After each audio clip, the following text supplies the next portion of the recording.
नमस्ते सर्वांना, माझ्या यूट्यूब चॅनलमध्ये तुमचं सर्वांचं मनापासून स्वागत आहे। आज आपण भन्नाट अशी चवीची बासुंदीची रेसिपी पाहणार आहोत। पण ही बासुंदी साधी नाहीये बरं का, अगदी सीताफळीची बासुंदी लागते ना तशीच अगदी टेस्टी लागते, पण त्याच्यापेक्षा अजून गोड आणि अजून घट्ट अशी ही बासुंदी तयार होते। तर त्यासाठी साहित्य बघूयात। सुरुवातीला मी 1 लिटर दूध उकळवायला ठेवलेलं आहे। त्याची उकळी काढून घेत आहे मी, आणि उकळी काढल्यानंतर साइडची जी मलाई आहे ती हलक्याच पळीने काढून घ्यायची आहे आणि पुन्हा दुधात मिक्स करून घ्यायचे आहे। त्यामुळे आपलं दूध घट्टसर बनते आणि साई साठवून नाही द्यायची, साई त्यामध्ये एकजीव करून घ्यायची आहे। तर अशा पद्धतीने मी दूध उकळून घेत आहे, सतत हलवत राहायचे आहे। तुम्ही बघू शकता 10 ते 15 मिनिटं मी हे दूध उकळून घेतलेलं आहे छान पद्धतीने, आणि मस्त असं घट्टसर दूध आपलं बनलेलं आहे। तर त्यामध्ये दूध असं घट्टसर तुम्हीही बनवून घ्या, आणि त्यानंतर त्यामध्ये अर्धी वाटी साखर, 1 चमचा वेलची पूड ॲड करा। आता इथे वेलची पूड घातल्याने आपली बासुंदी अजूनच छान टेस्टला लागते, म्हणून मी 1 चमचा वेलची पूड टाकलेली आहे। त्यानंतर त्यामध्ये थोडेसे ड्रायफ्रूटचे तुकडे घाला।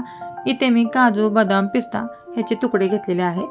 तर आता गॅस बंद करून मिश्रण थंड करायला ठेवूयात। आता इथे तुम्हाला समजलेच असेल की ही 2 फळी मी घेतलेली आहेत। हे फळ आहे रामफळीचे, कारण रामफळीचं फळ आहे त्यामध्ये सीताफळीच्या पेक्षा जास्त गोडवा असतो, कारण सीताफळीचं फळ थोडंसं टेस्टला सॉफ्ट लागतं, फेंट लागतं गोडीच्या प्रमाणामध्ये, त्यापेक्षा रामफळीचं फळ जास्त गोड लागतं। तर त्यासाठी मी त्या रामफळीचं फळ घेतलेलं आहे, आणि त्यामध्ये सीताफळीच्या गरापेक्षा गर ही जास्त प्रमाणात राहतो।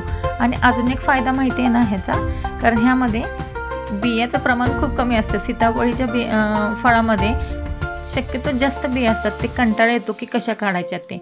तर ह्या पद्धतीने आपण ह्या बिया काढून घ्यायच्या आहेत। एक बाउल घेऊन त्यामध्ये चाळणी ठेवून हे मी अशा पद्धतीने गर काढून घेतलेला आहे।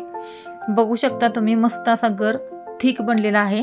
ह्यामध्ये आपण थंड झालेलं दूध ॲड करायचे आहे। इथे आता दूध पूर्ण थंड होऊन द्यायचं आहे गरम दुधात। हे गर मिक्स करायचं नाही, नाहीतर मिश्रण खराब होते। तर अशा पद्धतीने मी हे सर्व मिश्रण आता हलवून घेत आहे, आणि 1 तासासाठी आपल्याला हे फ्रीजमध्ये थंड होण्यासाठी ठेवून द्यायचं आहे। आणि त्याचबरोबर मस्त असा पुरीचा जर बेत केलात तुम्ही तर तुमची रेसिपी अमेझिंग होणार आहे। बासुंदी प्लस पुरी हे आपल्या इकडं पश्चिम महाराष्ट्रात किंवा उत्तर भारतात ही मस्त रेसिपी चालते। शक्यतो आपण प्रसादाला ही बासुंदी आणि पुरीचा नैवेद्य नक्की करतो। तर अशा पद्धतीने कधीतरी असाच घरी बनवण्यासाठी, आता हिवाळा पण चालू आहे, तर अशा मस्त रेसिपी तुम्ही बनवू शकता। बघू शकता 1 नंबर आपली ही बासुंदीची रेसिपी खूप छान गरबी लागते, कारण गर खूप अमेझिंग लागतो रामफळीचा। ट्रस्ट करा, 1 नंबर चवीला आहे, खूप छान। घरच्या घरी तुम्ही ही बासुंदीची रेसिपी बनवू शकता, आणि वरून थोडीशी केशर आणि ड्रायफ्रूटचे तुकडे घालून मस्त डेकोरेट करा। आता केशर हे मी इथं घातलेलं आहे, तुम्ही आतमध्ये बासुंदीमध्ये सुद्धा घालू शकता। तर अशा पद्धतीने मस्त असा प्लॅन करा, पुरी बासुंदीचा बेत करा, खूप टेस्टी लागतो। आणि हिवाळ्यात तुम्हाला हे इझिली अवेलेबल होतात रामफळ, तर तुम्ही नक्की ट्राय करून बघा आणि मला कमेंटमध्ये सांगा कसं झालं ते। थँक्यू तुम्हाला शेवटपर्यंत माझा व्हिडिओ पाहिल्याबद्दल।